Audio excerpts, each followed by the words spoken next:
the Prime Minister.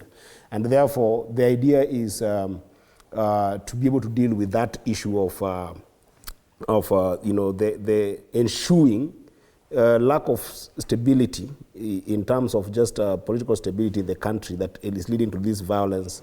And of course, the pretext is the Gen Z movement. But that said, this is one thing that I do agree with my brother, Professor Ogola, on, which is the underlying root cause would be what would you want to have a conversation about. And the underlying root cause, as per now, is economic emptiness among young people.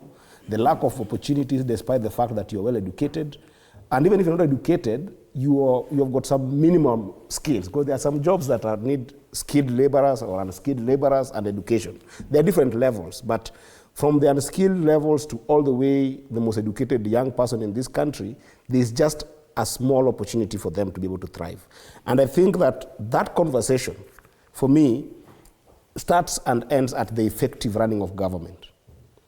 How can we make sure that the government is efficient and effective in terms of leakages in resources that we have in government currently, so that they can be able to be defrayed from waste, to be able to capture opportunity for young people? How can we be able to ensure that the government, for instance, can be able to be innovative around areas that can be able to give more people opportunities in terms of these young people? I'll give you two quick examples. Today we have been doing the finance bill, right? It's unfortunate that Kenyans never gave the Senate the opportunity to have an eye into the finance bill, drafting, writing, and passing. You know, the Senate does not deal with money bills. Mm-hmm. But if the finance bill was to come to the Senate today, why can't you structure what we call tax incentives? Today, in our country, we've got serious companies that are working. Fred, Equity Bank, if you look at the top earners at Equity Bank, people are earning 6, 7, 8 million shillings in Equity Bank. If you look at Safaricom, people are earning the same amount of money. If you look at KPMG, all big companies that are performing in our country today are earning these big monies. Why couldn't we even think about innovation in our tax structure, so that you say, I'm going to defray income tax for the top earners in Kenya, if you will be able to put policies within your companies to employ younger people in the cadre of 30 to 50,000. Stop earning much. The other side, I'll reduce your income tax from 35%, perhaps to even 15%, mm-hmm. and then allow you to employ more young people within your companies. So that is one. Number two, youth employment. Yes, but just very quickly. Number two, the most young people in the digital space, we know very well that the government came up with something called the Government Advertisement Agencies. The Government Advertisement Agency does a budget of about 5 billion, okay, to be able to do its advertisement and stuff.